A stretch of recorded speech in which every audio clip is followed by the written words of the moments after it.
All right, folks, welcome back to Crambox Weekly. I am your host, Carl Abel, and I am running solo today, unfortunately, due to some unforeseen circumstances with Vanessa. So, what I want to do is hopefully I can cover the entire hour, but we'll see. We'll see how I do. Um, the things I want to cover this week include a gambit of things because, again, as we've noticed over the past however many weeks it has been, I guess it's been more than a year now that President Trump has been the president. We have experienced nearly a month's worth of news in a matter of weeks. This past week, the House voted to pass what is known as the Save America Act. Now, we talked about it last week, but I want to dig into that and a little bit about the process and what happened specifically, and then from there, what I want to do is I want to go ahead and launch into a discussion about some other events, like Senator Kelly being cleared of all charges that the government's trying to bring against him, as well as the fact that the Department of Defense tried to demote him on account of his video that he produced with other members of Congress telling service members not to obey, that it was their duty to disobey unlawful orders. And then finally, the last thing that I want to kind of discuss has to do with, bear with me, this is the first time I've done this as like on a solo route, so it's a learning curve. I'll tell you that. But specifically, I want to talk about the DHS shutdown and what that means and what it looks like. So without further ado, let's just go ahead and launch into it. As everyone knows, and if you don't know, the Republicans passed what is known as the SAVE Act. And let me tell you, I spent a good amount of time from this past Tuesday all the way up until right around yesterday trying to figure out where this bill went and how this bill worked. And I was working through the Archivist, and I even had a moment where I thought that my experiences on the Archivist and my use of the app was demonstrating that there was a problem with the way that I was coding it. Luckily, that wasn't the case. So here's what happened. Republicans in the House took a bill, Senate Bill 1383, and they stripped the wording of the bill. Now, mind you, that bill had already been passed by the Senate. It was a Senate passage bill that was focused on veterans benefits. It was focused on ensuring that the VA would establish a panel to evaluate access to ensure that the VA was adhering to the ADA, which is the American Disabilities Act. It was intended to ensure that the VA was putting the right steps in process or in their processes in order to ensure that they were accounting for disabled veterans. You would think that would be a non-starter, but that is what that bill was supposed to do. It was passed on a bipartisan manner through the Senate, and it was sent to the House in order to get House approval. And what the House MAGA Republicans did is they stripped all of the wording out of this bill. They even stripped the title, and they amended it with the Save America Act wording and the Save America Act title. So it went from a bipartisan, veteran-focused bill to a highly partisan voter suppression bill. Now, if you want to understand why I say voter suppression, the answer is this. The Save America Act just like the SAVE Act that we talked about, HR 22 that we talked about last week, they're the same bill. And they institute the same processes and the same measures that are required to make voting more secure, but in reality, establish friction between the ability of an American citizen who wants to vote and their ability to vote. Now, we talked about it last week. I don't really want to go into detail on it, but suffice it to say that after more digging, what it turns out is that there seems to be a level of inherent effort to turn this bill, or at least to leverage access to voting through poll taxing, right? Now, we can't do poll taxing. We can't be like, hey, you're going to pay a tax at the polling booth. So the way Republicans are getting around this is by saying that you need to have certain types of identification in order to register to vote. Well, in order to get those types of identification, guess what? You've got to pay money, which amounts to a poll tax. But I digress. Getting back to my original focus here. And this is the thing that I want to just really stress. Republicans in the House, specifically MAGA Republicans, have put themselves in a position where they say over here that they are all about veterans benefits, that they are all about the troops, that they want to help the troops. But over here, they're doing everything they can to take away the rights and the benefits of their troops. Period. I'm a veteran. I am a disabled veteran. And I just sat here and I watched as MAGA Republicans in the House stripped a bipartisan veterans bill in order to further a voter suppression bill disguised as election security. Point blank, period. And it's shocking to me that no one is talking about what they did or why they did it. No one is saying that Republicans have failed veterans. No one is messaging that Republicans are actively choosing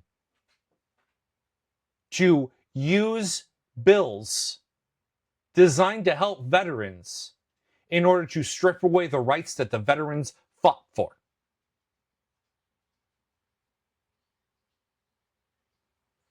It's not acceptable. It's not okay. None of this, none of what they are doing is okay. The argument right now, the discussion right now, needs to be focused around the fact that Republicans talk out of their asses when it comes to saving and helping veterans. And that's just not occurring.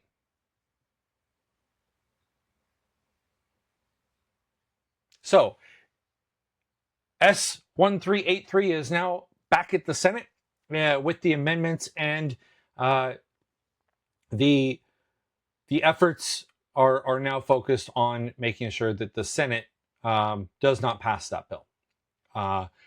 On the bright side, it looks like they're not going to get rid of the filibuster. I don't think that Republicans have the spine to get rid of the filibuster in order to pass this bill. I don't think that they are willing to do that because they fear that there will come a day when Democrats get into office again and resume power, that they're going to use the fact that there's no more filibuster to force through measures that Republicans don't want. I can understand the argument for getting rid of the filibuster. I can even understand the arguments for why the filibuster should never have existed. And a lot of those arguments go all the way back to the days before the Civil War.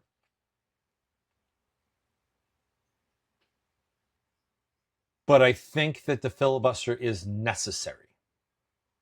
And I think that it's necessary even with Republicans in power and even with Democrats in power.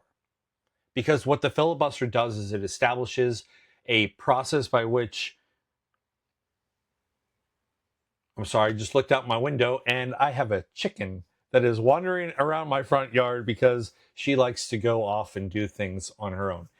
Anyways, getting back to the mission or to the discussion, I think the filibuster is important. I think that we could improve upon it.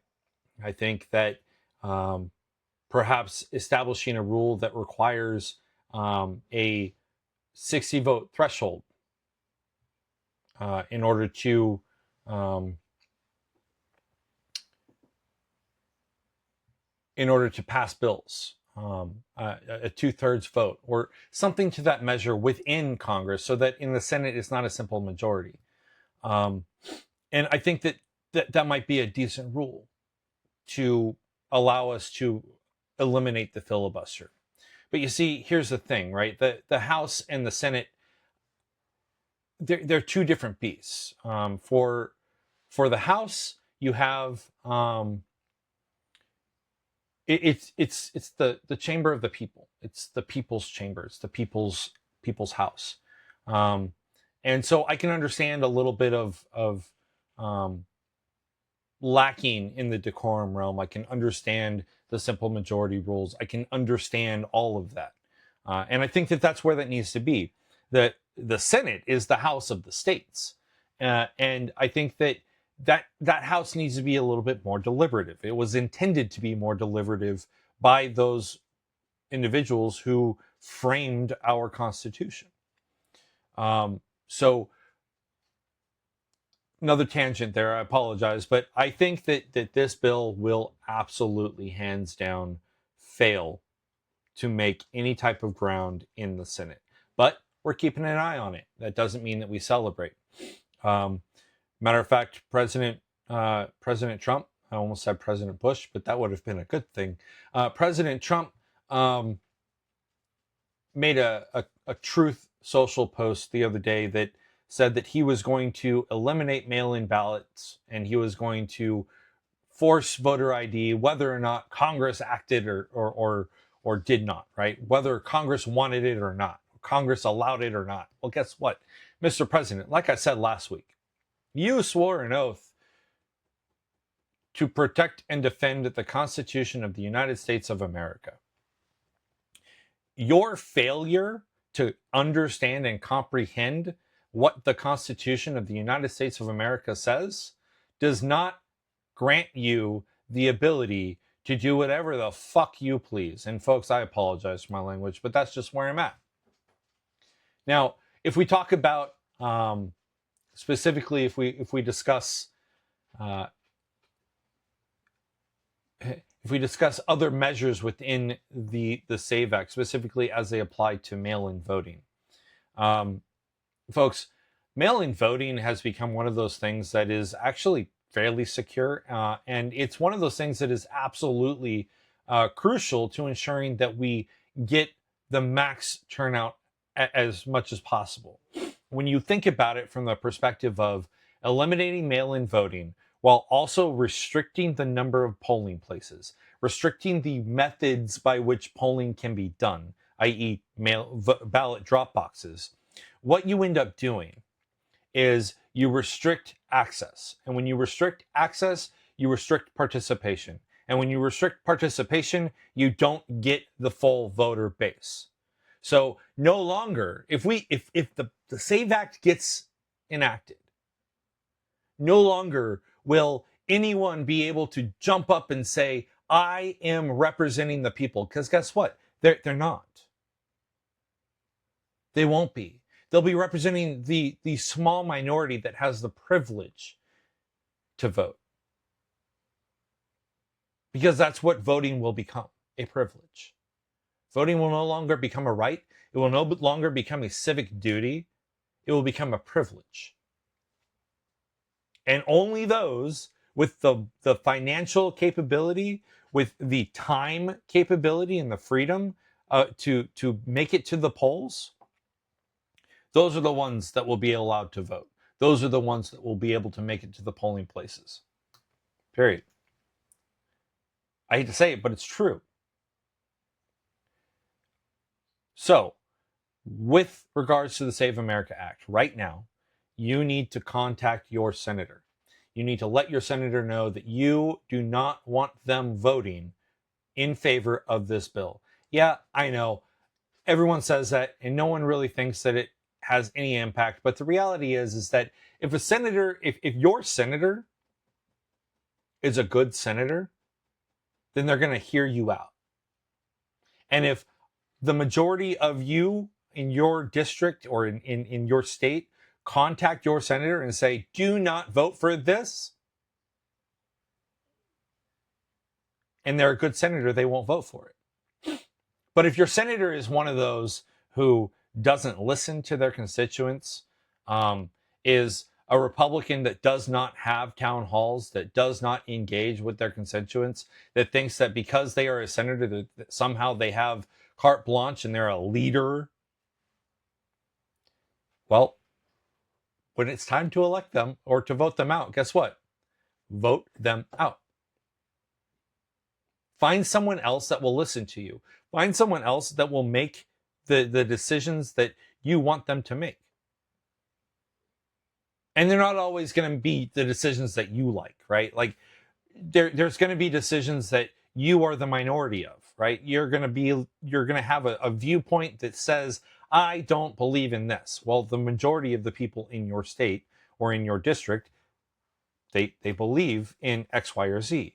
So the representative is going to, or the senator is going to respond in kind, right? But if you don't call your senator, if you don't make your voice heard, then your senator doesn't know how you want them to vote.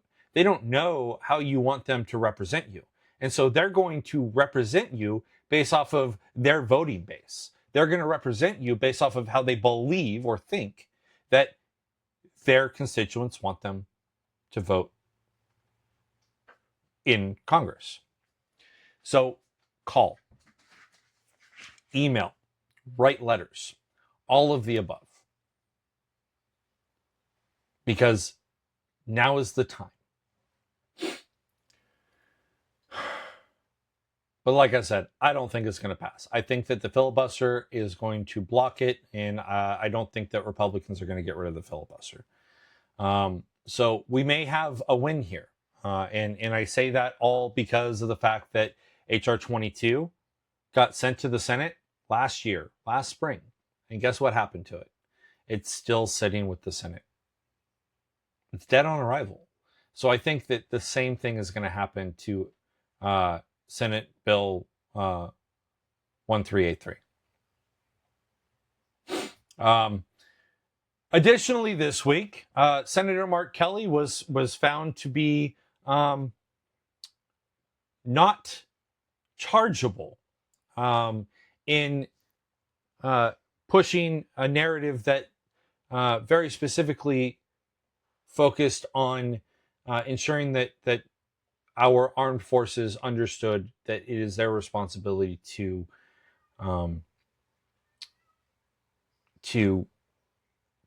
disobey unlawful orders. Now, the line that the administration is taking is that Senator Mark Kelly may have only said, don't disobey unlawful orders, but what he really meant was disobey any lawful order or call into question the orders of the representatives that were, or excuse me, the orders of the officers appointed over the troops. The reality is that's not the case. Senator Kelly got up with his fellow representatives, and they all spoke out and they said, listen, we understand that you joined and you signed a contract and you swore an oath. And within that oath and within that contract, your duty is to obey all orders, except those that are unlawful. In the instance of unlawful orders, it is your job, it is your duty to disobey and report those unlawful orders. Now, for me, it's telling that the Department of Defense under Pete Hegseth and the Trump administration went into crisis mode, got their panties in a wad, all because of these senators and representatives saying, do not obey unlawful orders. What that should tell you is that these members of the Trump administration, Pete Hegseth, know that what they are doing in some way, shape, or form is unlawful.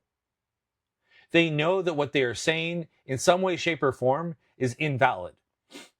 They know that what they are saying in some way, shape, or form violates both international law, but also national law. And they know that there is going to come a day when they will be held accountable. And so their phrasing is, hey, you know what? What happened is Mark Kelly said, you should not do this. And Pete Hegseth said, you're violating the rules, and automatically opened up a Pentagon inquiry into the conduct of Senator Kelly, and then turned around and tried to strip him of his rank. But here's the thing. It wasn't just about Mark Kelly. Okay? It was about every single veteran, retired veteran, like myself, who retired and is speaking out against the government. What happened to Mark Kelly was an effort by the Trump administration and Pete Kegsbreath to tell the American retired military personnel that if you speak out against the government, you will be punished. Because if you are retired and you speak out against the government, you are violating the UCMJ because you are still up underneath the UCMJ. The reality is that I don't give up. As a retired Marine, I did not give up my First Amendment rights at my retirement ceremony. I did not say, I will never, ever, ever use my First Amendment right of freedom of speech and my First Amendment right to speak out against the government because I'm retired. Nope, that's not how that went. I spent 20 years in the military. Some retired service members spent more than 20 years. If anyone has the right to speak out against their government with gusto and with experience and with a passion, it is the retired military. It is the veteran population. And I'm not saying that because, I'm a veteran, so I should have... No, listen, I don't care the politics. But veterans have buy-in, literally. Sweat, blood, and tears. Buy-in into this country. We have buy-in into making sure that our government, that our nation continues to function. And continues to function in a manner that is in line with our morals and our values. And failure to do or to uphold those things hurts us. We understand that. And so I, as a veteran and as a retired Marine, stand with Mark Kelly. What's comical about that whole situation, and I apologize for the chewing in the background, my dog has decided that this is the time for him to chew on his bone.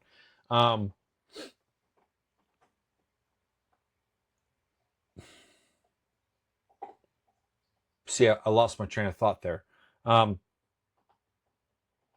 What's funny about the whole situation is that the Pam Bondi and the Justice Department attempted to take all 6 members of Congress and indict them under charges with a grand jury in D.C.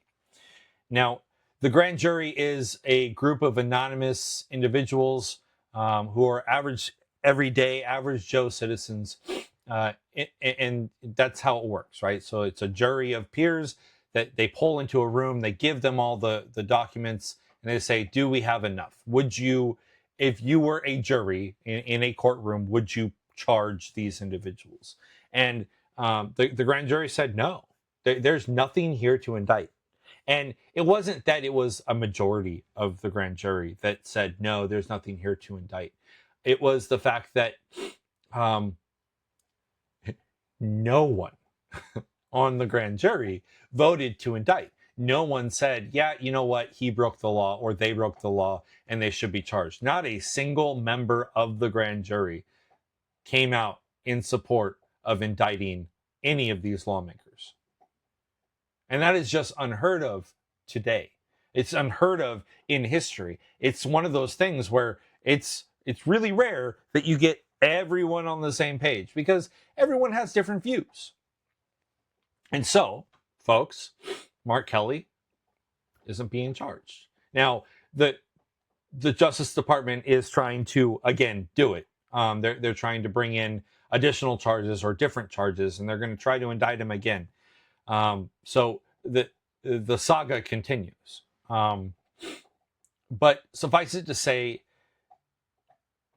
what is happening is that the court system, while in many cases is failing to uphold its job and to stand as a bulwark against authoritarian leanings that are coming out of the Trump regime, in other instances, it's doing its job superbly. The Supreme Court might be a rubber stamp for Donald Trump, but the lower courts are working their asses off to prevent our slide into an authoritarian regime.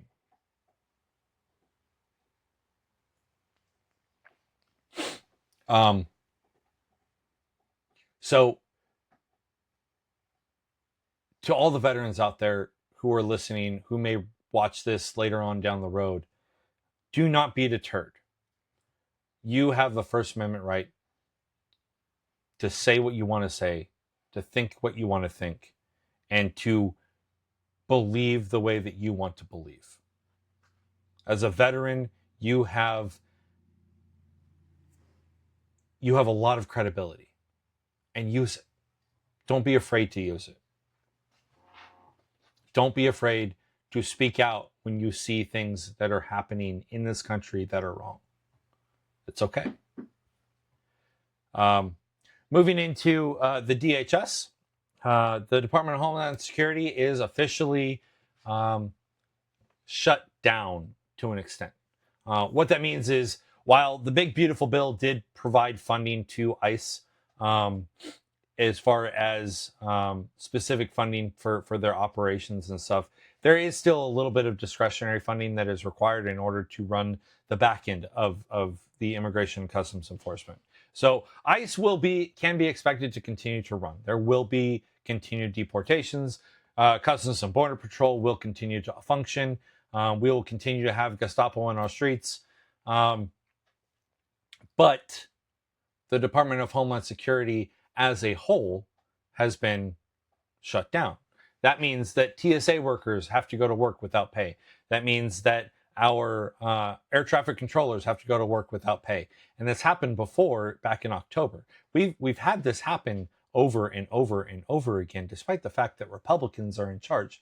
It's weird how Republicans claim that they can govern, but yet they fail at every step of the process. October was the result of Republicans refusing to even hear Democrats discuss extending the Affordable Care Act subsidies. And then when they finally agreed to listen to it, and Democrats kowtowed and said, you know what, we'll open it back up. What happened was that in December, they had the discussions, and guess what? ACA subsidies were allowed to fade away.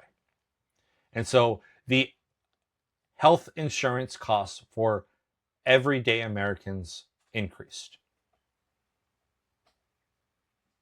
In some instances, it increased by over 200%.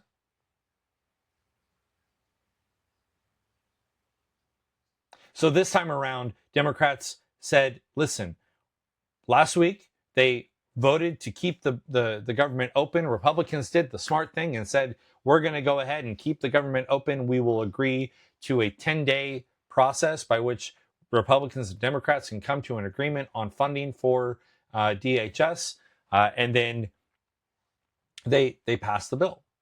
Well, it's been 10 days. On Friday, the House Majority Leader Majority Leader Johnson, that's the Senate Majority Leader.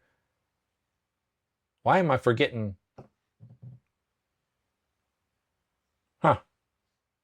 Anywho, Representative Johnson made the decision to send Congress home. Now, mind you, they'd already had a plan. Sends the House home. Mind you, they'd already had a plan to take a break this week on account of the Munich event that's going on. But Johnson sent them home early on Friday. The Senate had until midnight to come to a decision, was unable to do so, and as a result, we now have a situation where the Department of Homeland Security is in partial shutdown.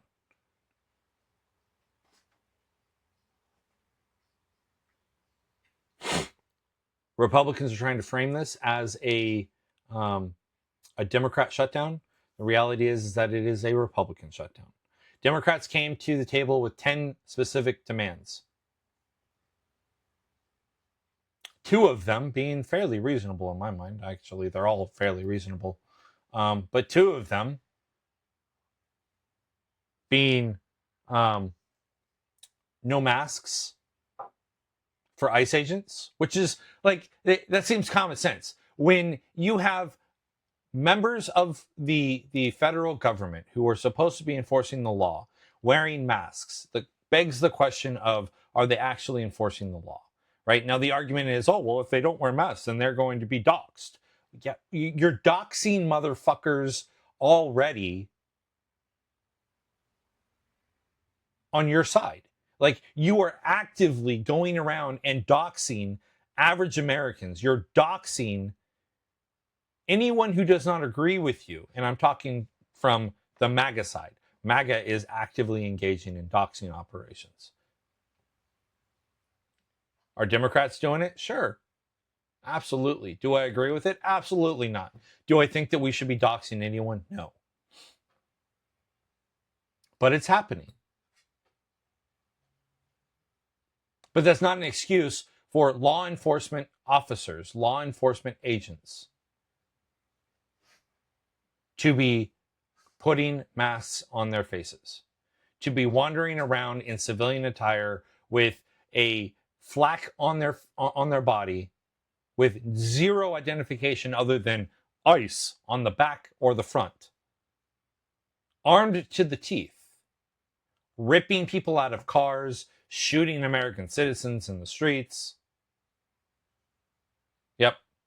That seems like something that law-abiding law enforcement officers would do, right?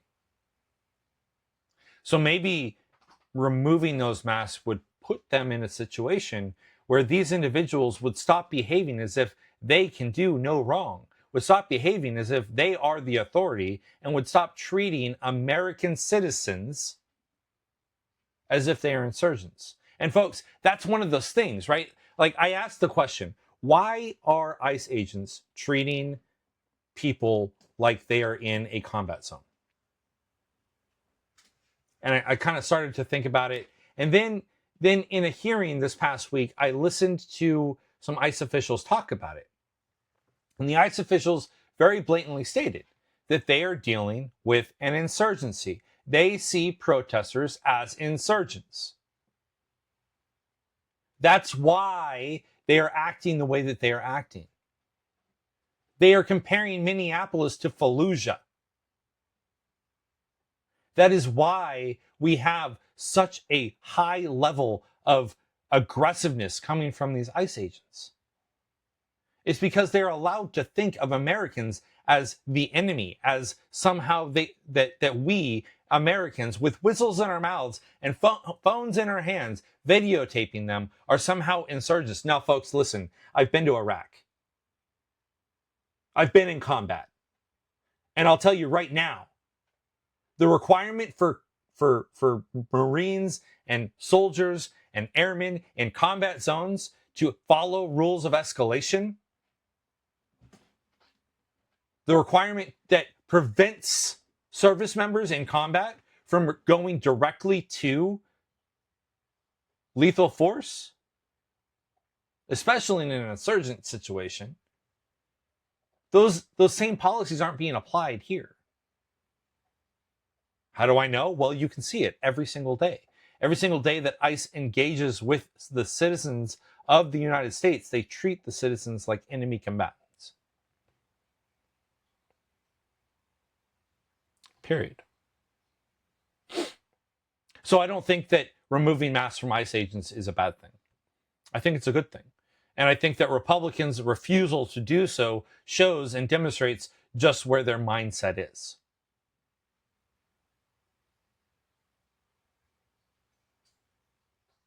Additionally, Democrats want these ICE agents to wear body cams.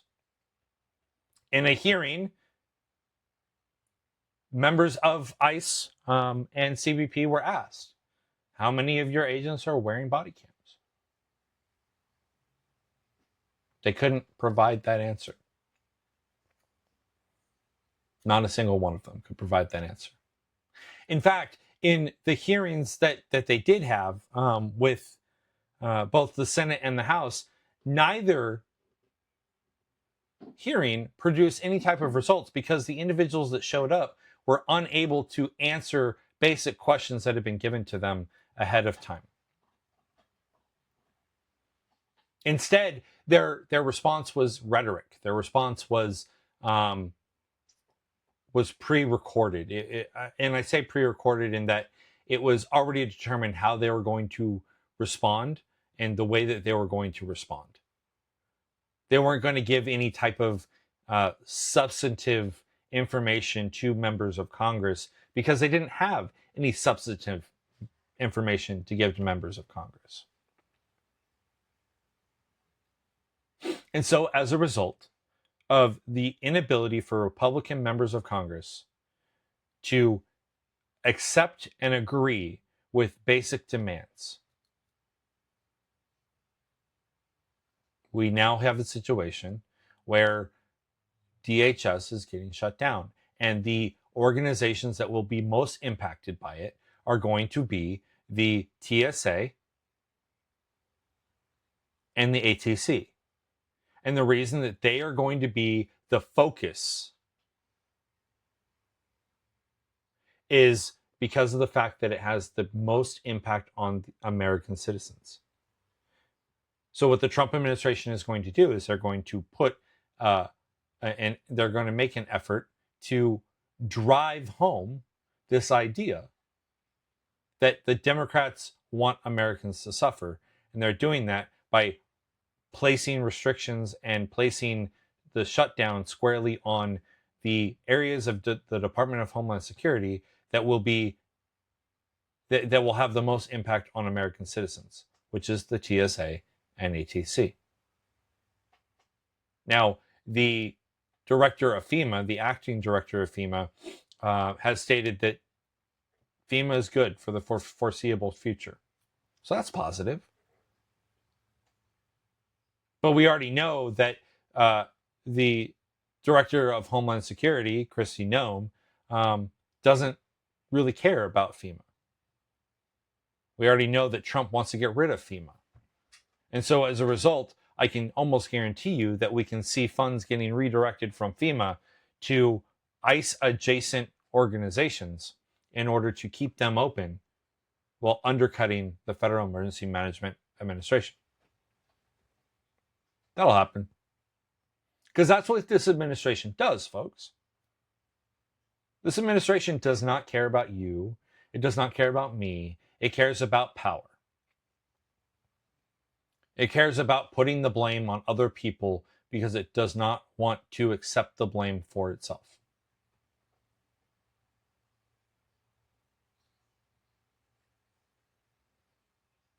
So, over the past week, we have watched the SAVE Act get pushed through the House at a cost to veterans. We have watched the court system return to normalcy a little bit in the preservation of Senator Kelly.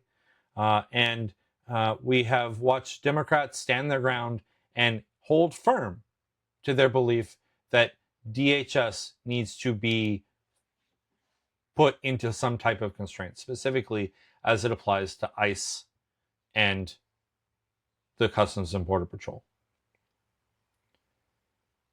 Looking forward, here's some things that I expect to see. I expect to see more raids on election facilities across the country by the federal government. I expect that we are going to see efforts by the Trump administration to utilize executive orders to restrict voting.